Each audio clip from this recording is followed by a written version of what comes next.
بسم اللہ الرحمن الرحیم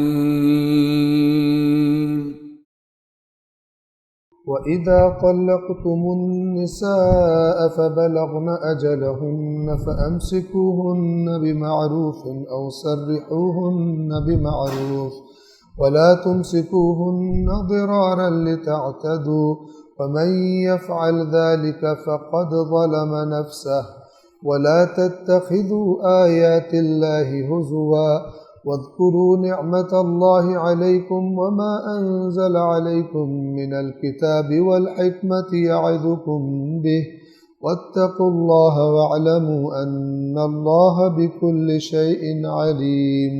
سورۃ البقرہ آیت نمبر 231 سے ترجمہ۔ رحمان و رحیم اللہ کے نام سے۔ طلاق کے احکامات ان آیات میں زیر بحث ہیں۔ وَإِذَا طَلَّقْتُمُ النِّسَاءَ فَبَلَغْنَ أَجَلَهُنَّ فَأَمْسِكُوهُنَّ بِمَعْرُوفٍ أَوْ سَرِّحُوهُنَّ بِمَعْرُوفٍ، اور جب تم اپنی عورتوں کو طلاق دے دو اور وہ اپنی عدت پوری کر لیں تو انہیں اچھے طریقے سے نکاح میں رکھو یا اچھے طریقے سے یعنی جو زیب دیتا ہے اس طریقے سے رخصت کر دو۔ کل بھی عرض کیا تھا، آج بھی آپ دیکھیے کہ دین اسلام جب طلاق کے نتیجے میں عورت اور مرد کی، میاں اور بیوی کی جدائی ہو رہی ہو تو بہت شدت سے تاکید فرماتا ہے اچھا طریقہ، اچھی روش، احسان کا طریقہ، نہ کہ لڑائی جھگڑا اور ایک دوسرے کی چیزوں پر قبضہ کرنے کی سوچنا، شوہر کوشش کرے کہ واپس لے چیزوں۔ فرما رہا ہے کہ اگر عدت تمام ہو جائے فَأَمْسِكُوهُنَّ بِمَعْرُوف، یا تو ان کو روک لو لیکن بمعروف یعنی اچھے طریقے سے، نہ کہ اذیت کرنے کے لیے اور کوئی مفاد حاصل کرنے کے لیے۔ اَوْ سَرِّحُوهُنَّ بِمَعْرُوف، یا اگر نہیں جدائی ہی ہونی ہے تب بھی بمعروف۔ یہ جو معروف کا لفظ ہے یہ مختلف جگہوں پر مختلف مسائل میں یہ استعمال ہوتا ہے۔ یتیم کا مال نہ کھاؤ مگر بالمعروف، کیا مطلب؟ اگر تم یتیم کی مثلا خدمت کر رہے ہو تو تنخواہ لینی ہے تم نے بالمعروف، نہ کہ تنخواہ بہت زیادہ لینی۔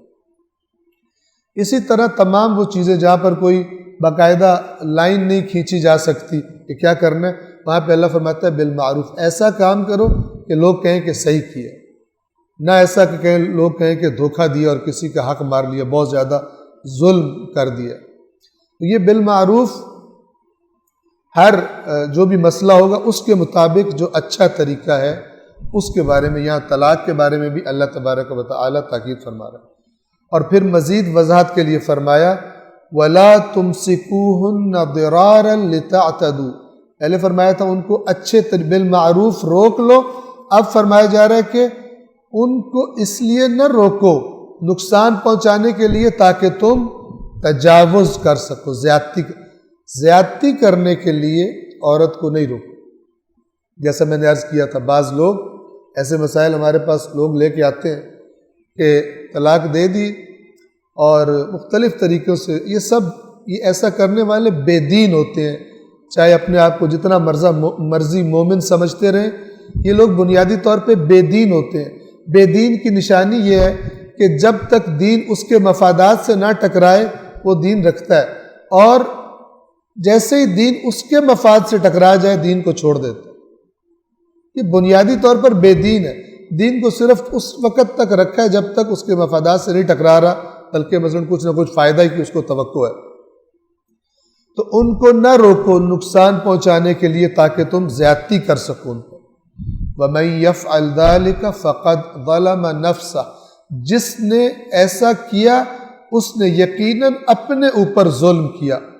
ٹھیک ہے، ابھی ظاہری طور پر اس عورت پر، اس خاتون پر ظلم ہو رہا ہے کہ جس کی مثلا اس طلاق کا اختیار اللہ نے مرد کو دے دیا تھا، ابھی وہ تنگ ہو رہی ہے، لیکن اللہ کہہ رہا ہے کہ اصل میں اپنے اوپر ظلم کر رہے ہو، یعنی یہ عورت کو تنگ کرنے کا میں ایسا نتیجہ تمہیں دوں گا، ایسا تمہیں عذاب بھگتنا پڑے گا کہ تمہیں پھر یاد آئے گا کہ تم نے اس پر جو ظلم کیا تھا وہ تو تھا ہی کچھ نہیں۔ اس قدر پھر اللہ تعالیٰ کی سزا سخت ہوگی، پھر بھول جاؤ گے تم نے ظلم کیا تھا۔ تمہیں لگے گا میں نے اپنے اوپر ظلم کیا تھا، اس کے اوپر ظلم نہیں کیا۔ وَمَن يَفْعَلْ ذَلِكَ فَقَدْ ظَلَمَ نَفْسَهُ، جس نے بھی ایسا کیا تو یقیناً اس نے اپنے نفس پر ظلم کیا۔ پھر مزید تاکید کے لیے وَلَا تَتَّخِذُوا آیَاتِ اللَّهِ هُزُوًا، اور اللہ کی آیات کو مذاق نہ بناؤ، یعنی جو عورت کو تنگ کرنے کے لیے اس کو طلاق نہیں دیتا یا تنگ کرنے کے لیے اس کو روکے رکھتا ہے، وہ اللہ کی آیات کا مذاق بنا رہا۔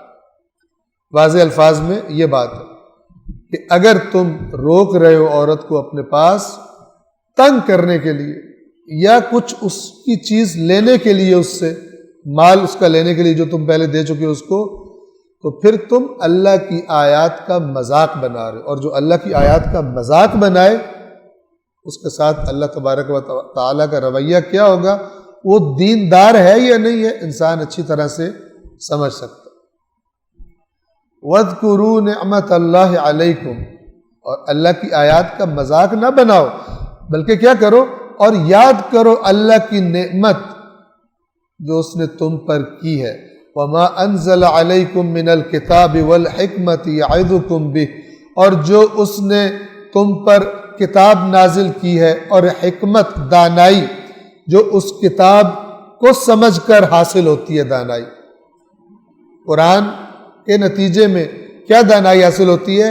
یہ خدا کی نافرمانی ہے، یہ نہیں کرنی، یہ خدا کی اطاعت ہے، یہ کرنی ہے۔ یہ دانائی جب پتہ ہی نہیں ہے کیا کرنا ہے کیا نہیں کرنا، خدا کیا چاہتا ہے خدا کیا نہیں چاہتا اپنی کتاب میں، تو دانائی کہاں سے آئے گی؟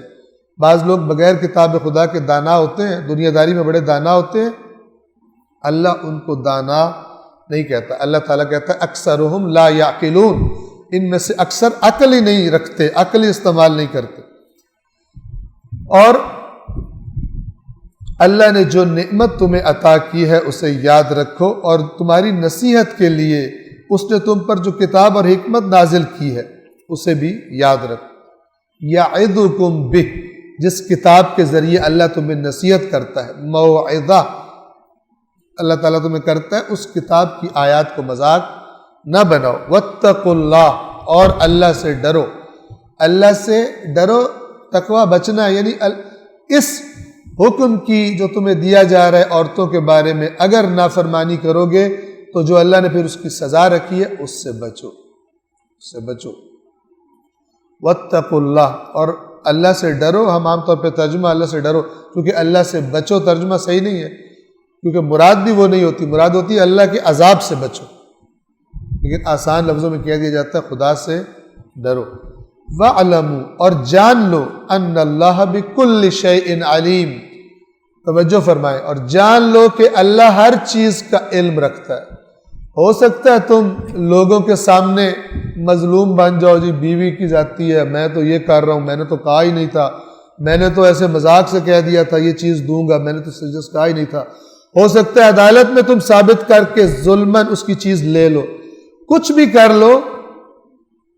وَاعْلَمُوا أَنَّ اللَّهَ بِكُلِّ شَيْءٍ عَلِيمٌ، اللہ کو دھوکہ نہیں دے سکتے۔